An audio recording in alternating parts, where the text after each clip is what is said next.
Hello and welcome to my YouTube channel tech mining. दोस्तों 4 जुलाई 2026 को WCL के द्वारा एक शॉर्ट नोटिफिकेशन निकाला गया था जिसमें रिक्वायरमेंट असिस्टेंट फॉरमैन और माइनिंग सरदार की थी। उसी का आज 16 जुलाई 2026 को डिटेल नोटिफिकेशन निकाल दिया गया है WCL के द्वारा। तो हम लोग आगे देखते हैं क्या क्या एलिजिबिलिटी क्राइटेरिया है इस फॉर्म को फिलअप करने के लिए, क्या क्या रिक्वायर्ड डॉक्यूमेंट है, सिलेक्शन प्रोसेस क्या होने वाला है और इम्पॉर्टेंट डेट्स यहाँ पे क्या क्या होगा और कितनी फ़ी आपको लगेगी फॉर्म भरने के लिए, सारा हम लोग डिटेल में जानकारी हासिल करेंगे। तो बिना देरी किए वीडियो को शुरू करते हैं।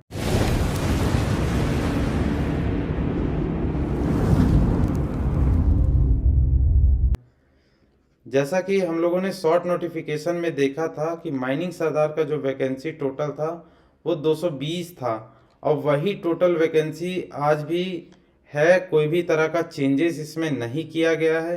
वहीं अगर असिस्टेंट फॉरमैन का अगर हम लोग बात करें तो टोटल वैकेंसी यहाँ पे 224 है, कोई भी तरह का चेंज इसमें भी नहीं किया गया है। और ये जो फॉर्म फिलअप करने का जो मोड है, एप्लीकेशन जो भरने का मोड है वो ऑनलाइन होने वाला है। कोई भी ऑफलाइन तरीके का फॉर्म फिलअप सबमिशन एक्सेप्ट नहीं किया जाएगा WCL के द्वारा। तो फॉर्म जो फिलअप होगा वो कैसे होगा, आपका ऑनलाइन मोड में होने वाला है। बात करते हैं हम लोग minimum qualification and eligibility criteria का। तो माइनिंग सरदार के लिए जो minimum qualification and eligibility criteria वो वैलिड माइनिंग सरदार से certificate of competency issued by DGMS के द्वारा माइनिंग सरदार सर्टिफिकेट आपके पास होना चाहिए। गैस टेस्टिंग का सर्टिफिकेट आपके पास होना चाहिए, फर्स्ट एड का सर्टिफिकेट आपके पास होना चाहिए और 3 इयर्स ऑफ एक्सपीरियंस आपको अंडरग्राउंड माइंस में होना चाहिए, तब जाके आप माइनिंग सरदार का फॉर्म भर सकते हैं। इसके अलावा अगर आप डिप्लोमा इन माइनिंग इंजीनियरिंग किए हुए हैं कोई भी रिकॉग्नाइज यूनिवर्सिटी से तो आप भी फॉर्म भर सकते हैं। और उसके अलावा आपको ओवरमैन सर्टिफिकेट चाहिए जो कि DGMS के द्वारा अप्रूव होना चाहिए, वैलिड गैस टेस्टिंग सर्टिफिकेट और वैलिड फर्स्ट एड सर्टिफिकेट आपके पास होना चाहिए। अगर आपने डिप्लोमा नहीं किया है तो आपको 3 साल का एक्सपीरियंस यहाँ पे मांगा जा रहा है, उसके साथ साथ माइनिंग सरदार सर्टिफिकेट आपको मांगा जा रहा है। ठीक है, अगर आपने डिप्लोमा किया हुआ है तो आपको ओवरमैन का सर्टिफिकेट मांगा जा रहा है जो कि DGMS के द्वारा इशू किया हो, और साथ ही साथ gas testing certificate, valid first aid certificate आपको मांगा जा रहा है। असिस्टेंट फॉरमैन की अगर बात करें तो डिप्लोमा इन इलेक्ट्रिकल इंजीनियरिंग आपसे मांगा जा रहा है जो कि मिनिमम 3 इयर्स का कोर्स होता है। ठीक है, और उसके अलावा इलेक्ट्रिकल सुपरवाइजर सर्टिफिकेट होना चाहिए, ठीक है, आपके पास, जो कि इशू किया होगा अप्रोप्रिएट गवर्नमेंट के द्वारा। Minimum and upper age limit की अगर बात करें तो अपर एज लिमिट आपका यहाँ पे 30 साल होना चाहिए, और अगर हम लोग बात करें मिनिमम का तो वो आपका 18 साल होना चाहिए। ठीक है, as on cut off date के हिसाब से ये बात हो रही है। ठीक है, तो यहाँ पे रिलैक्सेशन किसे किसे दिया गया है, OBC को 3 साल का रिलैक्सेशन यहाँ पे दिया गया है, नॉन क्रीमिलियर को, SC ST को 5 साल का, PWBD अगर आप UR कैटेगरी के हैं तो आपको 10 साल का यहाँ पे रिलैक्सेशन दिया गया, एज रिलैक्सेशन। अगर आप OBC NCL के हैं PWBD तो आपको 13 साल का यहाँ पे रिलैक्सेशन दिया गया। अगर आप SC ST केस में हैं तो आपको 15 साल का यहाँ पे रिलैक्सेशन दिया गया है, और अगर आप सिर्फ SC ST हैं तो उस केस में आपको 5 साल का रिलैक्सेशन यहाँ पे दिया गया है। डिपार्टमेंटल कैंडिडेट को कोई भी तरह का अपर एज लिमिट यहाँ पे नहीं है, आप 30 साल से अगर ज़्यादा के भी एज के हैं तो आप फॉर्म भर सकते हैं। कट ऑफ डेट की अगर हम लोग बात करें, last date of filing online application तो आपका यहाँ पे 10 अगस्त 2026 है।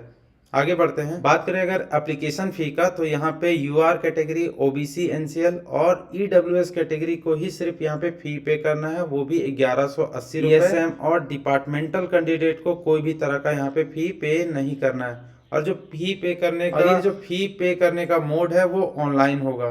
ठीक है, कोई भी तरह का ऑफलाइन फ़ी आपसे यहाँ पे नहीं लिया जाएगा, आपको फी ऑनलाइन पे करना है। सिलेक्शन प्रोसेस की अगर हम लोग बात करें तो जो भी एलिजिबल कैंडिडेट होंगे वो CBT एग्ज़ाम के लिए क्वालिफाई करेंगे।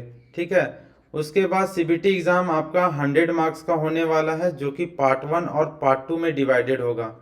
पार्ट 1 आपका जनरल एप्टीट्यूड होगा जो कि 20 मार्क्स का होने वाला है, और पार्ट 2 आपका टेक्निकल 80 मार्क्स का होने वाला है। सभी क्वेश्चन 1 मार्क कैरी करेंगे, और ड्यूरेशन आपका CBT एग्ज़ाम का 90 मिनट यहाँ पे होने वाला है, ठीक है।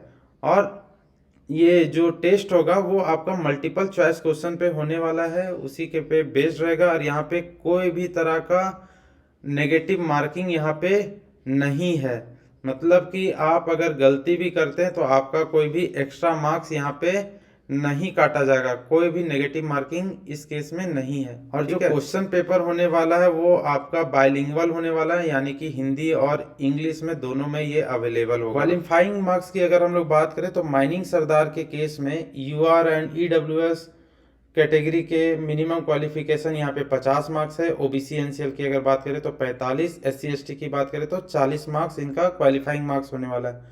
सेम असिस्टेंट फॉरमैन की अगर हम लोग बात करें तो यूआर एंड ईडब्ल्यूएस कैटेगरी में 50 मार्क्स यहाँ पे क्वालिफाइंग मार्क्स रखा गया है। वहीं ओबीसी एनसीएल 45 और एससी एसटी 40 यहाँ पे रखा गया है। कैंडिडेट जो भी शॉर्टलिस्टेड होंगे वो सीबीटी एग्जाम के बेस पे ही होंगे। जो भी कैंडिडेट ज़्यादा मार्क्स स्कोर करेंगे उन्हीं के बेस पे वो शॉर्टलिस्टेड होंगे। उसके बाद उन्हें डॉक्यूमेंट वेरिफिकेशन के लिए बुलाया जाएगा और उनको प्रिंटेड कॉपी एप्लीकेशन लाना होगा। उसके साथ साथ ओरिजिनल सर्टिफिकेट डॉक्यूमेंट जितने तरह के हैं वो सारे उनको वहाँ पे प्रोड्यूस करना होगा। और साथ साथ एक सेट आपको self attested photocopy of each document या फिर ईच सर्टिफिकेट आपको वहाँ पे प्रोड्यूस करना होगा। टेस्ट सिटीज की अगर बात करें तो जब आप कंप्यूटर बेस्ड टेस्ट का फॉर्म फिलअप करेंगे उस समय आपको टेस्ट सिटीज पूछ लिया जाएगा। उसी समय आप अपने प्रेफरेंस के अनुसार आप फॉर्म में फिलअप कर सकते हैं टेस्ट सिटीज, और ये अनचेंजेबल होगा। अगर आप फॉर्म को सबमिट कर देते हैं उसके बाद आप कोई भी तरह का चेंज उसमें नहीं कर सकते कि टेस्ट सिटीज को हम चेंज कर दें, तो वो पॉसिबल नहीं है। इम्पॉर्टेंट डेट्स की अगर हम लोग बात करें तो जो ऑनलाइन एप्लीकेशन फॉर्म भरने का दिन है स्टार्ट जब से हो रहा है वो 20 जुलाई 2026 से स्टार्ट हो रहा है सुबह के 10 बजे से, ठीक है। और जो क्लोजिंग डेट है ऑनलाइन एप्लीकेशन का वो 10 अगस्त 2026 है, रात के 11:55 में ये क्लोज हो जाएगा। उसके अलावा एडमिट कार्ड आने का डेट आपको ऑफिशियल वेबसाइट में नोटिफाई कर दिया जाएगा, और जो एग्ज़ाम का डेट होगा वो भी आपको ऑफिशियल वेबसाइट में ही नोटिफाई कर दिया जाएगा।